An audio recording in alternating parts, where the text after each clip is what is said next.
സദ്യക്കായുള്ള രസം എങ്ങനെയാണ് തയ്യാറാക്കുന്നതെന്ന് നോക്കാം. ഒരു പഴുത്ത വലിയ തക്കാളി കനം കുറച്ച് നീളത്തിൽ അരിഞ്ഞെടുത്തിട്ടുണ്ട്. ഒരു 5 അല്ലി വെളുത്തുള്ളി ചതച്ചത്, 2 തണ്ട് കറിവേപ്പില, 4 തണ്ട് മല്ലിയില, ഒരു ചെറിയ നെല്ലിക്ക വലുപ്പത്തുള്ള പുളി, ഒരു ചെറിയ കഷ്ണം ശർക്കരയും കൂടി എടുത്ത് വെച്ചിട്ടുണ്ട്. ഇനി ഇതിന് ആവശ്യമായ രസപ്പൊടിയാണ്. രസപ്പൊടി തയ്യാറാക്കുന്ന വീഡിയോ ഉടൻ തന്നെ അപ്ലോഡ് ചെയ്യുന്നതാണ്. നമുക്കിനി നീളത്തിലരിഞ്ഞ തക്കാളി, വെളുത്തുള്ളി, കറിവേപ്പില, ആവശ്യത്തിന് ഉപ്പ്, 3/4 ടീസ്പൂൺ ഉപ്പാണ് ചേർത്ത് കൊടുക്കുന്നത്. പിന്നീട് നോക്കിയിട്ട് ചേർക്കാവുന്നതാണ്. പുളി പിഴിഞ്ഞ് 1 ലിറ്റർ വെള്ളത്തിലാണ് ഞാനിപ്പോൾ തയ്യാറാക്കുന്നത്. അതുകൂടെ ഒഴിച്ചു കൊടുക്കാം. അടച്ച് വെച്ച് 1 മിനിറ്റ് ഒന്ന് തിളപ്പിച്ചെടുക്കാം. തക്കാളി കനം കുറച്ച് അരിഞ്ഞതുകൊണ്ട് പെട്ടെന്ന് തന്നെ വെന്ത് കിട്ടുന്നതാണ്. ഇനി ഇതിലേക്ക് ശർക്കര ചേർത്ത് കൊടുക്കാം. ഇനി ഒന്ന് തിളച്ച് വന്നു കഴിഞ്ഞാൽ ഇതിലേക്ക് രസപ്പൊടി ചേർക്കണം. 2 ടേബിൾ സ്പൂൺ പൊടിയാണ് ചേർക്കുന്നത്. പൊടി ചേർത്ത് കഴിഞ്ഞാൽ പിന്നെ തിളയ്ക്കേണ്ട ആവശ്യമില്ല. കടുക്, കറിവേപ്പില, ഉണക്കമുളക് താളിച്ചൊഴിക്കാം.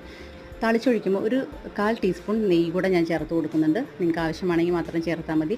വളരെ പെട്ടെന്ന് തന്നെ തയ്യാറാക്കാവുന്ന റെസിപ്പിയാണ്. നിങ്ങൾ തീർച്ചയായിട്ടും ഈ രീതിയിലൊന്ന് ട്രൈ ചെയ്ത് നോക്കണം. രസപ്പൊടിയുടെ വീഡിയോ ഞാൻ അടുത്ത് തന്നെ അപ്ലോഡ് ചെയ്യുന്നതാണ്.